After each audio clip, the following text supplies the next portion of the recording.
बिहार की महिलाओं और बेटियों के लिए उत्तराखंड के मंत्री रेखा आर्य के पति के द्वारा दिया गया बयान अब मीडिया में वायरल हो गया है। पहले ये विवादित बयान सुनिए, उसके बाद हमारे संवाददाता दीपक कुशवाहा ने सांसद सासाराम बिहार मनोज कुमार से क्या बातचीत की वो दिखाएंगे आपको। उससे पहले सुनिए ये बयान। जनता पार्टी की एक सिस्टम है कि संगठन हमारा सर्वोपरि, लेकिन मैं निवेदन करूंगा कि राहुल जैसे 5 लड़के हैं, जिसमें अशोक जलाल भी है, जिसमें नवीन तुम कितनी उम्र के बेटा है, तो नौजवान है, शादी नहीं तुम्हारी, हाँ तो जो नौजवान है, ऐसे 5 लोग इकट्ठे करके तो बेटा शादी बुढ़ापे में करोगे। हम लोग 3-4 बच्चे हो जाते हैं। लड़की हम तुम्हें करवा दें, बिहार से ले आएंगे, बिहार में 20-25 हजार रुपए मिल जाती है। हाँ चलिए तुम मेरे साथ, हम तुम्हारी शादी कराएं। तो घोषणा कर रहे हैं इनकी। बिहार की बेटियों के लिए जिस तरीके से संवेदनशील बयान निकालता है रेखा आर्य के पति के द्वारा, उसके बाद जो है पूरा माहौल जो है गर्मा गया है। मेरे साथ सासाराम से सांसद मनोज कुमार जी है। सर, जिस तरीके से बयान आया कैसे देखते हैं, खासतौर पर बिहार के लिए बड़ा निंदनीय।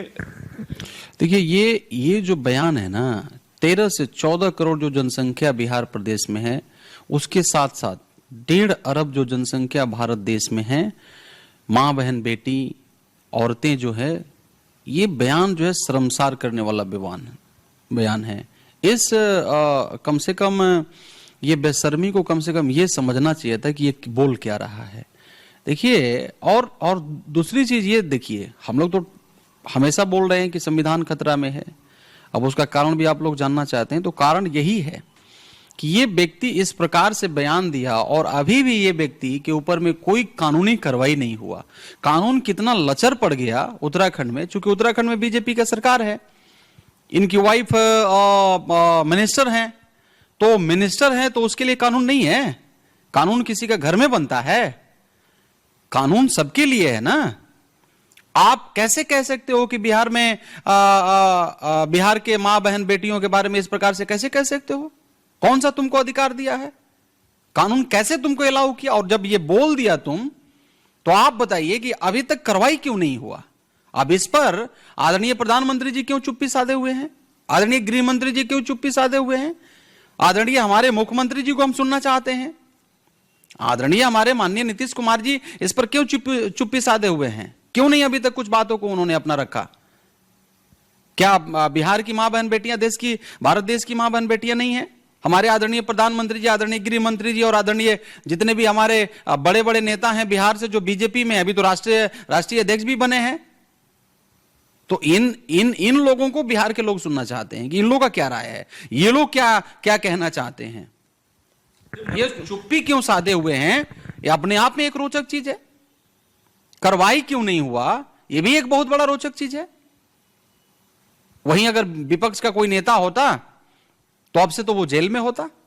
तो देखिए, मतलब आप अपनी जो वास्तविकता जो आप बोलते थे, बेटी बचाओ बेटी पढ़ाओ, आप महिलाओं के प्रति जो बड़ा बड़ा आपका मन में सम्मान था, यही सम्मान है, असली चेहरा आपका यही है। पूरा भारत देश देख रहा है बिहार के साथ साथ। हो सकती है हमारी लड़ाई चल रही है, मतलब आज आपकी सरकार है, कल हमारी सरकार थी, कल आपका सरकार जाएगा, परसों में हमारा सरकार होगा। देखिए, सरकार आते रहेगा जाते रहेगा, विचार का जो लड़ाई है, वैचारिक लड़ाई चलते रहेगा, राजनीतिक लड़ाई चलते रहेगा, लेकिन कौन सा अधिकार उसको मिला, किस अधिकार के माध्यम से इस प्रकार का उसने बोला है, वो तो बयान भी मैं नहीं बोल सकता, क्योंकि मैं बिहार से आता हूं ना। दर्द तो मुझे है, दर्द और लोगों को नहीं होगा, हो सकता है हो या नहीं हो, मुझे पता नहीं, लेकिन मैं बिहार से हूं और बिहार से होने के चलते मुझे दर्द है, क्योंकि मेरी मां बहन बेटियों के बारे में बोला गया है। वहीं ये मतलब कम से कम इसको तो दल से ऊपर उठिए। वो जो व्यक्ति बोला है, केवल कांग्रेस के लोगों के लिए बोला है, केवल विपक्ष के लोगों के लिए बोला है, पूरा बिहार के लोगों के लिए बोला है। इस पे तो पूरा जितने भी बिहार के लोग हैं, राजनीतिक से ऊपर उठ करके उसको जवाब देना चाहिए था। जिस प्रकार से आपने देखा होगा कि पिछले चुनाव से कुछ दिन पहले किस प्रकार से बिहार बंद हुआ था, आज ये बिहार बंदी करने वाले कहां हैं, कहां सोए हुए हैं? इसलिए ये लोग नहीं बोल रहे हैं क्योंकि वो बीजेपी का नेता है, उसकी वाइफ बीजेपी की मिनिस्टर हैं। अरे हद हो गया बेशर्मी का, मतलब बेशर्मी का हद हो गया। ये बेशर्मी का शर्म करो। ऐसे लोगों को चुल्लू भर पानी में डूब के मर जाना चाहिए। ये भारत देश का अपमान है। हमारी मां, बहन, बेटी हमारे लिए स्वाभिमान थी, हैं और रहेंगी। और आप निश्चिंत रहिए, इसके लिए मैं लेटर लिखने जा रहा हूं आदरणीय प्रधानमंत्री जी को भी, गृह मंत्री जी को भी, आदरणीय मुख्यमंत्री जी को भी। ऐसे कैसे कर सकता, और कानून क्यों नहीं एक्टिव हुआ, ये बड़ा सवाल है अपने आप। आखिरी सवाल मेरा ये रहेगा, क्योंकि नितिन नवीन को जिस तरीके से भारतीय जनता पार्टी लेके आई बिहार से, बिहार की बात कर रहे हैं, बिहारियों की बात कर रहे हैं, महिला सशक्तिकरण की बात कर रहे हैं, तो क्या लगता है क्यों अभी तक कोई बड़ी प्रतिक्रिया नहीं आई है? अच्छा, आपकी डिमांड क्या है, आप क्या मांग करते हैं? अरे ये मतलब मैं तो वही पूछ रहा हूं, मैं तो बोला ना कि क्यों ये चुप हैं। आप नितिन नवीन जी का नाम लिए, बिहार से आते हैं, बड़ा मैंडेट मिला आपको, 200 पार हुए ना। आप सभी लोगों को का मंच लगा करके अभी आप स्वागत समारोह कर रहे हैं। मैंने देखा बहुत सारा आपके नेता, विधायक, मंत्री जाकर के गांव-गांव कह रहे हैं कि नहीं, बहनों ने, माताओं ने बढ़ चढ़ करके वोट दिया और हमारी सरकार जो बनी है, 200 पार जो हम हुए हैं, इसमें अहम भूमिका इनकी है। और उसी मां बहन बेटियों का आप अपने नेताओं से गाली दिलवा रहे हैं, और उसके ऊपर में आप चुप्पी साधे हुए हैं। क्यों चुप्पी साधे हुए हैं? मतलब इतना नहीं होना चाहिए, मतलब ऐसा नहीं होना चाहिए।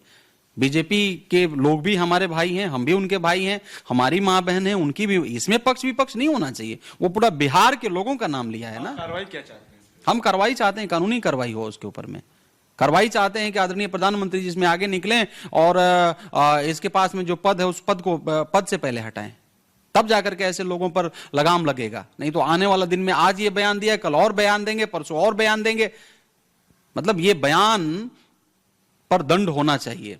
जब तक आप पनिशमेंट, कठोर पनिशमेंट नहीं दीजिएगा, तब तक एक एक करके ऐसे लोग बयान देते रहेंगे और उनको मन में लगेगा कि क्या होगा, कुछ नहीं होगा, हम तो बीजेपी के हैं, जो मन में आएगा वो करेंगे। कानून देखिए, बीजेपी कांग्रेस नहीं देखता, कानून सबके लिए है और सबको होना चाहिए। बहुत धन्यवाद। तो मेरे साथ बात करते सासाराम से सांसद मनोज कुमार, जिन्होंने सीधे तौर पर कहा कि कानूनी कार्रवाई जरूर होना चाहिए और इस पर भारतीय जनता पार्टी और खासकर प्रधानमंत्री को भी इस पर तरीके से काम करना चाहिए। कैमरा पर्सन सुमित के साथ दीपक कुशवाहा की रिपोर्ट, दिल्ली।